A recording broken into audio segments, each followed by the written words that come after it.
From the 6th to the 8th of June 2010, leaders from across government, the military, academia, and the private sector gathered at West Point, New York.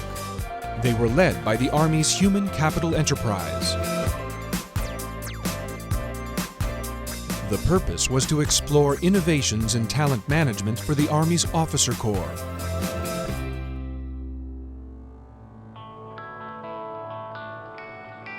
The concept of talent management is truly critical, I think, in the human capital enterprise as we go forward here. Do we have the quality of officers, the number of officers, and the right distribution of officers that's necessary for our Army to win the wars we're fighting now and to be ready for the conflicts of the future? The first topic for us to understand is how we define and think about talent. We conceive talent as the intersection of skills, knowledge, and behaviors. Every individual has a unique talent set. Talent management means fundamentally understanding what the full range of capabilities an officer will bring to bear to a certain situation, understanding what the demands are for particular knowledge, skills, abilities, background, experience, education, and being able to match those two together. You know, how do you really unleash that full human potential of everybody to be the best they can be, to seek their passion, to get their full human potential? In the context of the current demand, how do we continue our commitment to development?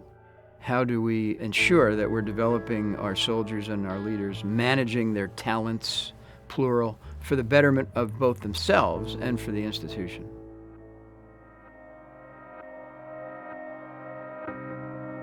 The 47th Annual Senior Conference was the culmination of a year-long discussion across the Army.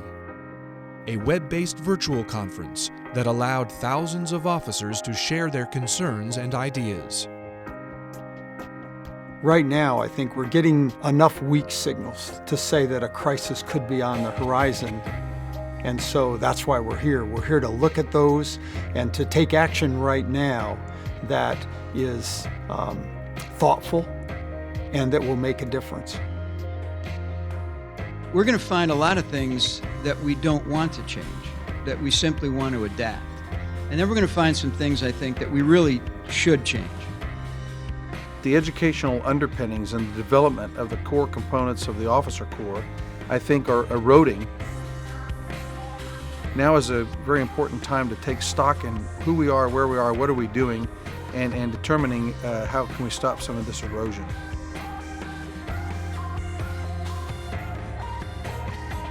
The chance you cannot take is that as you're considering the restructuring of how we develop officers, that you leave out the moral component. We all understand change will be hard, but if we are to remain the most relevant against an increasing array of threats to our nation, we must take on this challenge. Our officer corps and our nation deserves nothing less. The meeting resulted in several new talent management initiatives, chief among them being the piloting of the Army Green Pages, a web-based talent management system.